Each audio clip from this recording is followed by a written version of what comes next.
there's a guy named Blake Midget. He's still alive.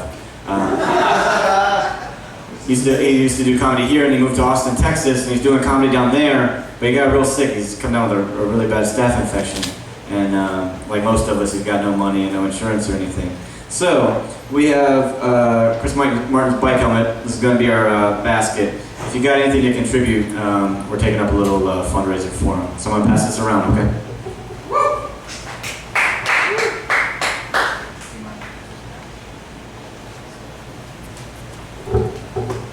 Dead air. Okay. With that out of the way, next comic coming to the stage. Got to start here in Richmond. Been doing comedy in Tampa, Florida for a long time. Absolutely hilarious. It's always great when he's back in town. Please welcome to the stage Mr. Nick Cantone.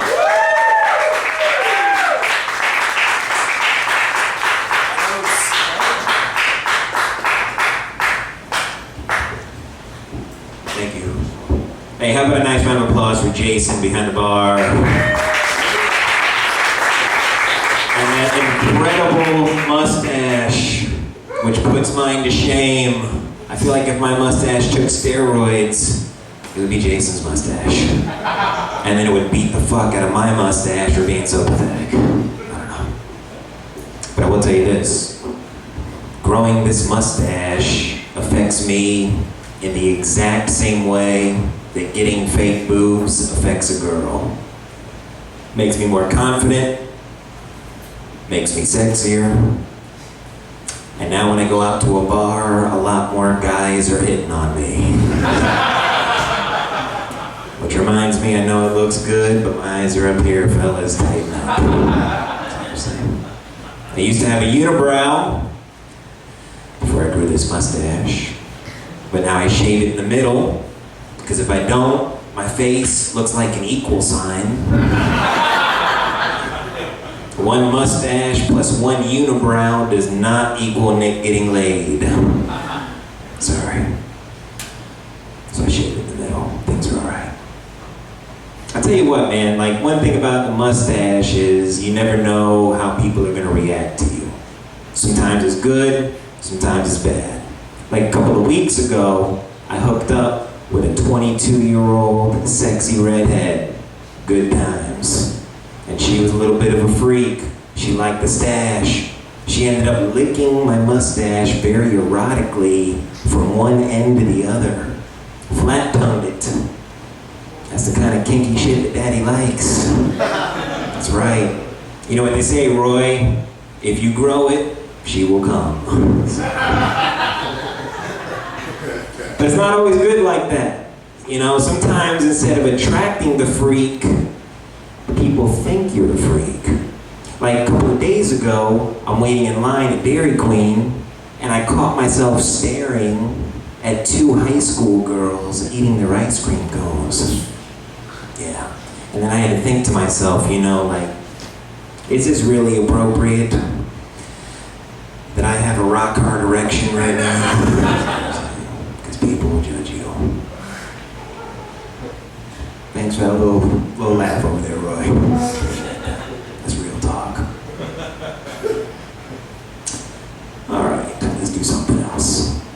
I'll tell you guys this, I was up late a few nights ago, enjoying a glass of wine, some internet pornography, and a little Earth, Wind & Fire, Boogie Wonderland. Who's feeling me? Alright. Because that's what a sophisticated man with a mustache does, Ray. The problem is my computer got a virus. I had to take my laptop to the Geek Squad. And if you don't know, the Geek Squad, little department inside Best Buy, they fix computers.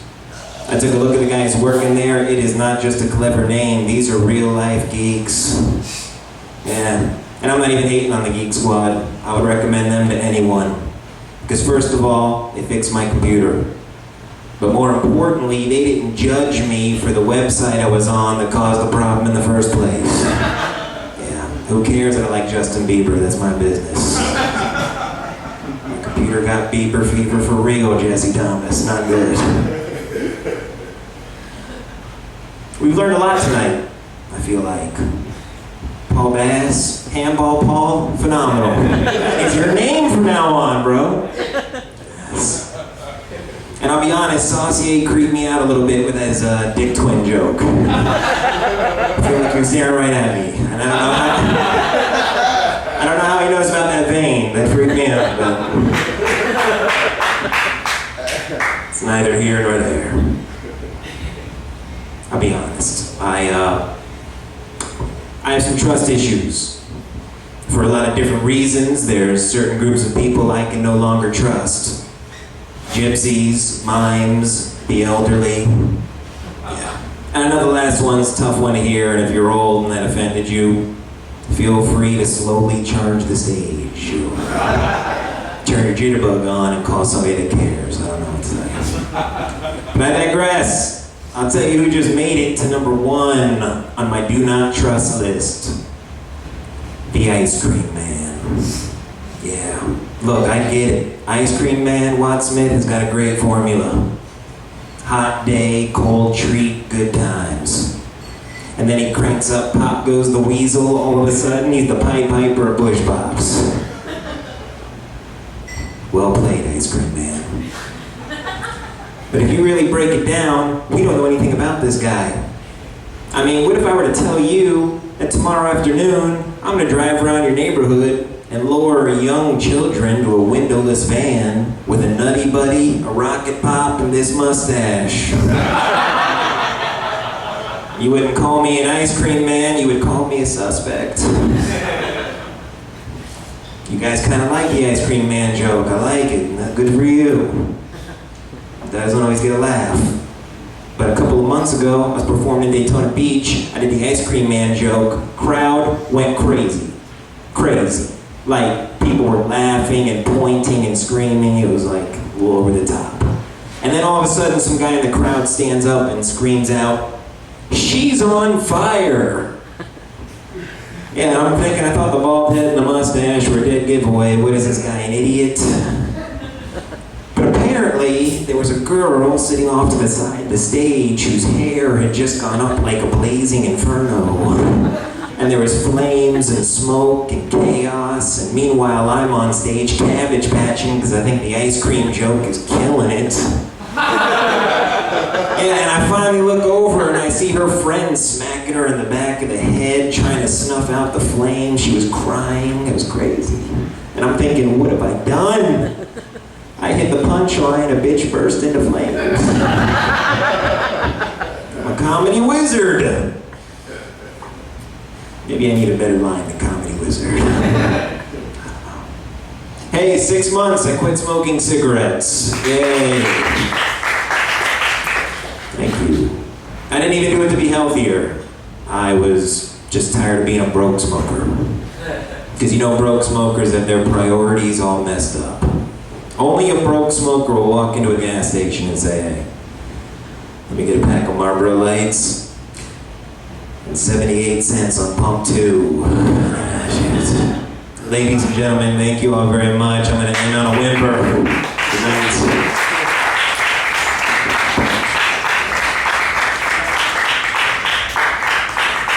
Nick Cantone.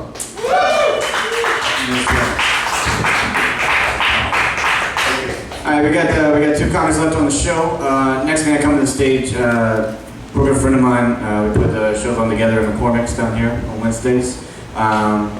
Winner of the Richmond Clash of the Comics. Put your hands together for Mr. Jesse Jarvis.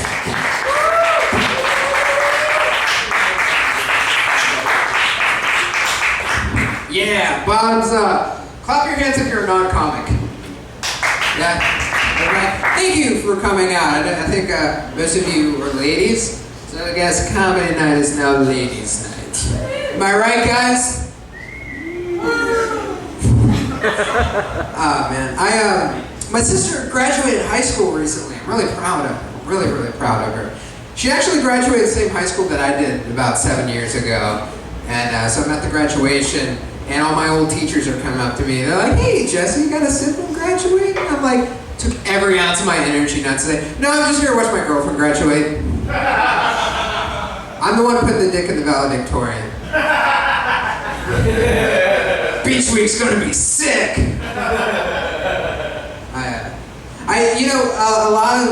I noticed ESPN likes to put cheering competitions on TV, which is weird. They have the in-depth reporting. They have the reports on injured competitors and stuff. And I think that cheering is just a notch above what I do, like competition-wise. It's just a notch above what I do. You might be like, what do you do that's so competitive? Real life, that's what I do. Doesn't get more competitive than that. This is America. Which is why anytime I get injured, I like to call ESPN and let them know that I'm going to be out 2 to 4 weeks. That's never worked, and I don't care, because eventually, it's going to be fun. I promise, it's going to be funny. I spend my time apologizing to people way too much. It takes way too much of my day, and it's kind of a bummer. I waste so much time doing it. And granted, I apologize to the people that I should apologize to, you know? Like, I'll apologize to my girlfriend, like, hey, babe, sorry I'm violently out of shape and you've seen me naked. Sorry you've seen that. Or I'll apologize to my mom, like, hey, Mom, sorry for the whole going to art school thing. That's a bummer. But then for the rest of them, it's just like I'm just trying to empathize with them, you know? Like, why am I feeling sorry for these pathetic people, you know? They'll just apologize. Like, hey, dude, sorry that 5th installment of Fast and the Furious wasn't as good as you thought it was going to be. Sorry about that, buddy. But hey, maybe the 6th one will be better. I heard it's going to be better. You go back to the whole Tokyo drifting thing. It's going to be awesome. And Vin Diesel tries sushi for the first time. So cheer up, buddy. Spoiler alert, though, all the drift scenes take place in the parking lot of a P.F. Chang's. So, yeah, you know what, guys?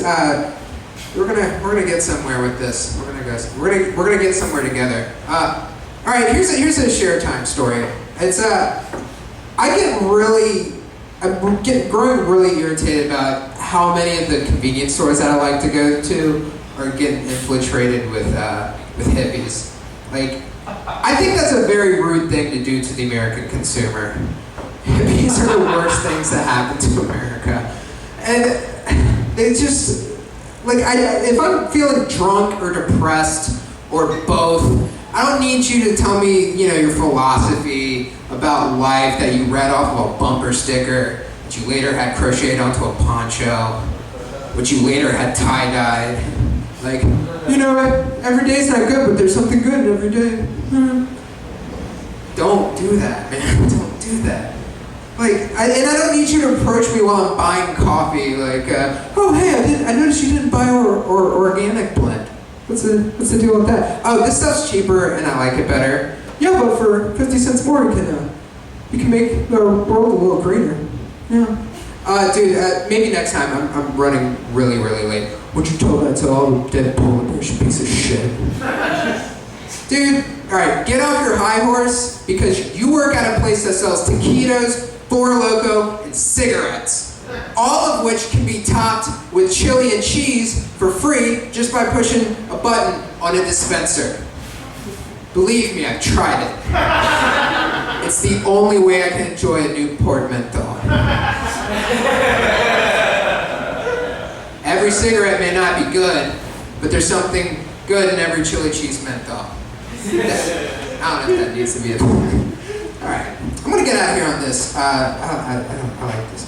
All right, where I work with a lot of older women, and they like to hit on me, you know, in a joking way, like, oh, if I was 30 years younger, make you my boyfriend. It's cute.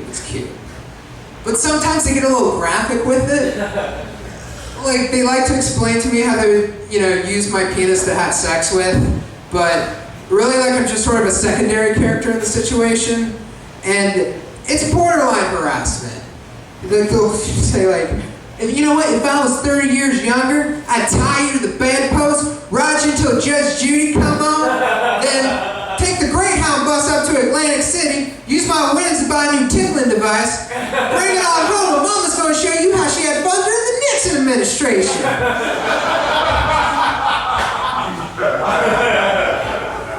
I go up to my boss, I'm like, dude, are you hearing this? He's like, yeah, don't dress so slutty when you come to work. Anyway, guys, thank you for letting me try out the new stuff. I greatly appreciate it. Have a great night. Andrew Pauley, everybody.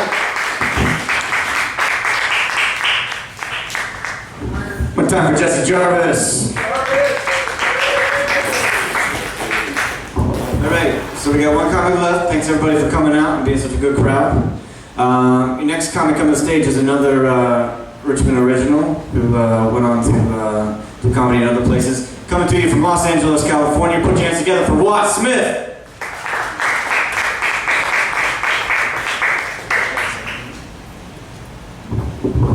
Okay, Richmond. It's good to be back here. Home. Grew up here. When I was leaving, everybody told me to have a safe flight. Like it's up to me. Alright, I'm gonna keep things extra safe. No. So I got here, and there's not a ton of differences. It's easier to drive, it's more enjoyable. I just got an AM radio in my car, so I've been listening to a lot of mattress commercials. I mean, I don't understand the mattress commercial, you know? The economy basically annoys the shit out of me because it's always trying to sell you something. I don't worry about the economy because I'm 24 and I was never even a part of it when it was good. People talk about the glory days and I'm like, the only economy I've ever worried about is the economy. The economy is really just an annoyance, you know, mattress commercial. Don't people fall into two categories? You either have a mattress or you need a mattress. Where's this middle demographic? Or is it all the Mexicans moving in here that are buying the mattress? I don't know. They're trying to sell too many is all I'm saying. Mattress companies are the only companies where their commercials try to sell their product based on the fact that they just do bad business. It always follows some huge mistake. They're like keeping it collected, but they sound frantic. They're like, last week we made a terrible error and we bought 10,000 mattresses and we only have warehouse space for 5,000 mattresses and you're in a game. Now's your opportunity to get a mattress for your bathroom. So come on down. Like, who is running these mattress companies? The government? It's doing such a bad job. But I actually think the government does a great job of running itself, just not to our advantage. You know, I think it locks us in a little mental prison with schools to get us to commit the crimes that we want to commit while thinking that we're free. But really we're just like one step ahead of the jailer because everything we like to do is illegal. I don't know, and I think they hooked us into that with the DARE program. Do you remember the DARE program in school? Yeah. Wasn't that like the first sales pitch for drugs? I wouldn't know anything about drugs without DARE. And after DARE, I just got really excited about drugs. Because they followed the worst way to get you not to do something. They were like, you know, this is marijuana, this is gonna make you feel awesome and more creative and lazy, but, you know, sit on the couch and watch TV and eat stuff. And this is cocaine. You know, it'll keep you up all night if you need to study, students. And don't do it. I'm like, haven't these guys ever read the Bible?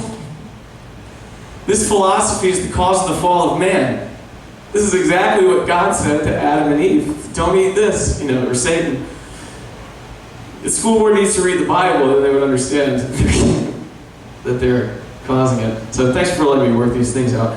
I like the story of Adam and Eve, though. It's real good. It's interesting because I read it word for word. It's tough to come back to the Bible and really comprehend it. Like basically, you know, Adam's lonely at first, and he needs a suitable companion. So God comes and takes him to all the different animals of the world. And first he shows him a sheep. And Adam's like, bad idea. And then he shows him a cow. And Adam's like, no. And then he shows him a horse. And Adam's like, nay. I don't want one of those. I want a real companion that's suitable for me. So God taps him on the head. Adam falls asleep. And he wakes up and Eve's there. A beautiful woman. The only one there. Always naked. Always ready to get down. Kind of looks like him, except a chick, in case he's narcissistic. Adam was like, God, how did you make this woman? He said, well, my son, I took out one of your ribs. And I made it into this beautiful woman for you to repopulate the earth with. Well, God, how many ribs do I have? Well, my son, you have 2 sets of 13. Well, Jesus, man, make some more! Fuck it, I'm a Muslim. Give me more wives. I don't care. It would be great, you know. I'm glad Adam wasn't a Muslim. You know, not because I don't like Muslims or anything, just because our rib cages would look like football helmets from the 1950s. Just two things up top. and bitches everywhere. We'd be living in paradise, but we could die at any second. I mean, a tennis match could be lethal. We just missed one ball. Oh! Esmeralda, Jasmine, come, aid me. Ariel, hold my hip. Bring my goblet. Aphrodite. I don't know, it's my Muslim fantasy, yeah. You know, you die and you wake up in some world where you're being attacked in a cave by armies that you don't even know. You're like, maybe if I just blow myself up, I can get back there. It's my Muslim Adam and Eve fantasy. All right, so, hey. All right, this is another thing I was working on just now. This is the last one I'll try out. You ever notice that the more a person fears gay people, the more homophobic they are? It's typically an indicator that they're gay. The guys that are really afraid, you know, they're not afraid that homosexuals are going to inspire God's wrath. They're afraid that a homosexual is going to seduce them. Like if it was... so then there's Bubba, the I don't know. I was just imagining like Bubba, the car mechanic, rifle shooter, crying in the corner, saying, came in with his fancy words and his interest in board games and his wines and his clothes and tricks me. He's the deceiver. And people think gayness is genetic, and I think if you think gayness is genetic, you should definitely let it be. You shouldn't make it illegal so that straight people feel pressure to marry and pass on gayness, you know? You should let them be. Let them be gay so they don't reproduce with women, gay children, you know? Let them have one big last party, a big festival, but you know the conservative right is afraid that they're going to be attracted to it like a moth to the flame, to the demise of their own species, so... Yeah, well, yeah. Did you guys ever hear that commercial, the Knock It Off commercial with like Hillary? Because it goes both ways, you know, sometimes you can get sensitive, feel like offended. You know how a lot of people say that's gay? Well, Hillary Duff and Wanda Sykes decided to take that huge problem with the world on compared to all this stuff we're doing. And I don't know, they took it on. They said, you know, they released a bunch of YouTube ads that say, like, somebody says, like, that's gay, and Hillary Duff's like, excuse me, you know, don't say that, because that offends gay people. I mean, what if I said, that's so tacky top, you know, and she disses the girl back, and it's like, well, you think about what you say, knock it off. And it's like, that would make sense to me if gay had always meant gay throughout history, but at some point, there was like, you know, Victorian era, the time when gay just meant a happy dude, you know, a little flamboyant. It didn't mean homosexual. Was there ever a knock it off campaign when they started using gay to mean homosexual? You know, like some gay lumberjack was out there, you know, he loves chicks. You know, he just chopped wood. You know, he's just gay, a little flamboyant about it. Somebody comes up like, oh, excuse me, lumberjack, sir, I noticed with my merry men in the forest that you seem to swing the axe rather gaily. Would you like to come back into the woods with us and snog? You know, and he'll get all offended. Man, you think just because I act gay, it means I like men? That's disgusting. No, I love me some pussy. I'd be pounding that like, hi. Thanks, guys.